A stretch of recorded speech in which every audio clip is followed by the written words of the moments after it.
I think we've all experienced this where in the beginning of the month you're doing really well, you're productive, you're getting stuff done, you're fucking all these bitch, studying really hard, we're getting closer to our goals, but then something happens. Maybe you got sick, maybe it became the holiday season and so you had way more free time, you didn't know what to do with it, maybe you just got burnt out, but now you're in a rut and you don't know what to do. You sit down and normally you can do 2 hours of work, but now you can only do 1. You try to brute force it, you're like, okay, what's wrong with me? Why can't I continue working? You hit the barrier, you try to go more, and then you just burn out even more and fall deeper and deeper into the rut. And one day becomes 1 week becomes a month and you're stuck. Here's how to get out of a rut and the secret tip that most people don't talk about.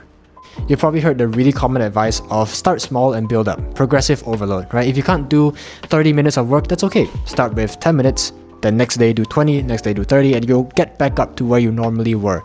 And that's good advice. It's absolutely true. This is how you're supposed to go about it. But there's some extra like secret sauce that you can add to this to make it even better. And it comes down to one word: momentum. And so a lot of people say build momentum, use momentum, momentum this, momentum that, but no one actually explains how momentum works. And so this is like down to physics. This is how it works, and here's how you can use it in your self-improvement. It starts off like this. Imagine there's a flat, like grassy plain, and then there's a hill. There's another hill, there's a third hill here. Now, imagine my task for you is that you have a ball and you have to push the ball till the end here. Well, which hill would be the hardest to go up? The first one, right? Why? Because the first one has no momentum. It's just flat. But once you push it up and you let go, let's say the ball's at the top and you let go, it won't just fall to the bottom here. It'll have some momentum, it'll have some extra energy, which will go up a little bit and go up the second one. And then once it tips over, it'll have even more energy and go up the third one. So honestly, once you push up the first hill, the rest happen automatically, right? Because of gravity and everything. So imagine you're in a rut and you can only do 1 hour of work compared to your normal like 3-4 hours of work. Most people will say, okay, I'm just gonna do as much as possible, so I'll do 1 hour of work. The thing is, you do that 1 hour and you're completely burnt out by the end of the day because you have no more energy left. And so the next day, you don't want to get back to work. And so this is why when you're in a rut, you start. You start doing stuff and then you stop the next day because there's no residual energy. But now imagine you have 1 hour of work that you can do, but you only choose to do 30 minutes. Once you finish with that work session, you're like, well, I could do a little bit more. I actually want to do a little bit more. That is the residual energy. And so tomorrow when you wake up, you're like, okay, I only did 30 minutes yesterday. I can actually do more today. And so you want to work. And so you want to end the day feeling like, okay, tomorrow I actually want to do more, compared to ending the day being like, okay, I'm completely wasted. I cannot work tomorrow. It's by having more energy per day, which flows into the next day, the same way the ball has enough energy per hill to move on to the next hill. And so this way, you don't even have to do anything. The ball rolls by itself. When you work this way, you don't even have to motivate yourself or push yourself to do more work. You automatically want to do more work. And so the secret sentence is, I don't want you to do work. I want you to want to do work. That is how to get out of a rut. Wanting you to do work is forcing you to work as much as possible. Wanting you to want to do work is actually making you work a little bit less so that you have more energy the next day to continue. You can't completely rinse out all the energy you have because you need to have residual energy for the next day so that you can escape this rut. So here's the little motto that I follow that you can also steal. Put less stuff than you think you can do. That's it. So if you know that you can do 20 push-ups, just put 1. What if you just put 1 push-up? Once you get down and you're in the position you do 1, you would want to do 1 more, 2 more, 3 more. And let's say you finished 1 and then you did 19 more, and so you finished 20. Those 19 extra that you did are ones that you wanted to do. Compared to saying, okay, you have to do 20, you do the 20 and now you don't want to do any more. You want to have the autonomy to do more than you think you could have done. But you can only do that by expecting yourself to do less than you know you can do. We want to make it so easy that you actually want to do more than we have planned. And that is when momentum kicks in. But this only works from starting really small, like stupidly small. Like as small as your... I don't know why I cut off there. I was just saying that it was as small as your contact list because you have no bitch. And so you understand momentum, you put less work today so that when you finish it, the next day you want to continue working. The opposite of that is where you put so much work today that you can't finish it, so the work carries on to tomorrow. It's anti-momentum. It's literally making you feel worse about yourself. When you're not in a rut, then it's fine because you have the discipline and the productivity to get that stuff done tomorrow.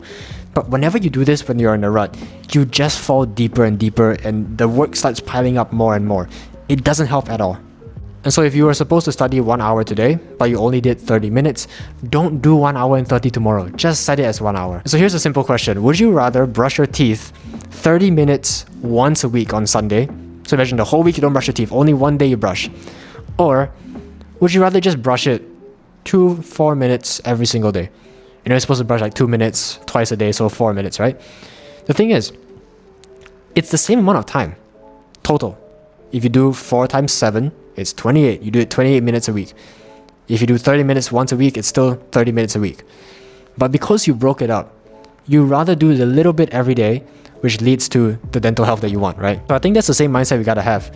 Don't try to like, I ate 2,000 calories today, so I'll eat nothing tomorrow to make up for it. Like, no. Just continue tomorrow. Take the L and move on. Here's the practical way that we can do this and actually implement it in our day-to-day life, because right now it's all theory, right? So I call this the rut to-do list. It's like a normal to-do list, but wait for it, use it when you're in a rut. I know, who comes up with this stuff? So let's say there are 2 ladders here. Imagine 2 ladders, right? And you know how ladders, they have like the rungs for you to actually put your foot in and your hands in, right? So imagine this ladder has only 3 rungs. 1, 2, 3. Then this ladder here has like a bunch of rungs. Which one would be easier for you to climb up? The second one, right? And so here's the thing. When you are in a rut, your normal to-do list is like this. Let's say my normal to-do list is like, rung 1 is do deep work in the morning. Rung 2 is exercise. Rung 3 is record a YouTube video, for example, right? Now if I'm in a rut, I've just added way more specificity to the things that I do. So let's say I still have the deep work in the morning, but this second one is shower. This third one is brush teeth. This fourth one is make coffee. You have way more specific small things that in a normal day you wouldn't even count, you wouldn't even think about, but now you have to. And so what does this do for me? Well, it gives me more chances to tick something off my to-do list. So imagine for this one, in the whole day, let's say I'm awake for like 16 hours, I can only tick off 3 times. That means I, on average, tick off every like 8 hours, about there, 6 to 8 hours, right? Here, I can honestly tick off every 30 minutes, right? I shower, I tick it off. I make coffee, I tick it off. I brush my teeth, I tick it off. And so you have way more positive reinforcement throughout the day. And that is why we do this instead of this during a rut. And so the thing is, you actually accomplish the same thing. Both ladders get to the same height. You're doing the same things in both. It's just that this one you're way more specific and you're counting more wins. And so I like this quote, winners just find more ways to win. And so here's a mini example. Imagine this second rung here is to do a full push day at the gym. Doing a rut, maybe you don't do the full push day, maybe you just do 50 push-ups. But the thing is, you break up those 50 push-ups into 10, 10, 10, 10, 10. Now, every 10 that you do throughout the day, you can just tick off. And so let's say you're at the 4th 10. I know it looks like 0, 1 because it's mirrored, but just pretend that's a 10. Imagine you're at the 4th 10, so you're at 40. How easy would it be to do the last one? Imagine this is what it looked like on your to-do list. It'd be really easy, right? You just say, okay, I'm just gonna get it over with, let's get down and do the last 10. Now imagine if you just had one rung and you just said do 50 push-ups. Let's say you do 40 in one go and you're really straining and you stop. How likely are you to finish the last 10? Not really. Why? Because you didn't have the positive reinforcement of the past 4 ticks. And so this is why breaking it up is so important. That's the wrong side. When it comes to escaping a rut. And so you need to be able to play all these like little mental games in order to keep yourself in the race, to keep yourself going. It's that simple. Like breaking it up like this is literally what people in a race do. Like in a marathon, there is an amount of time, but you have to play these mental games. Okay, I'm halfway there. I'm 1/4 the way there. I'm 1/4 of half the way there. Whatever you need to do to get to the goal. And so just remember, when you're in a rut, it's about consistency, not intensity. You can go as slow as you want, just don't stop. Take action. Hey, didn't see you there. So you made it on the video. Hope you like the new setup and everything. It's pretty cool. But yeah, if you like my advice and you want to get access to me personally so I can help coach you through your self-improvement journey, go check out the first link below. That's Ruff Academy, my private community where you get just that. You get the courses, the programs, weekly calls with me. It's pretty cool. So yeah, I won't go too much on it right now. Just go check out the first link. There's more information once you click that link. So yeah, see you in the next video. Take action.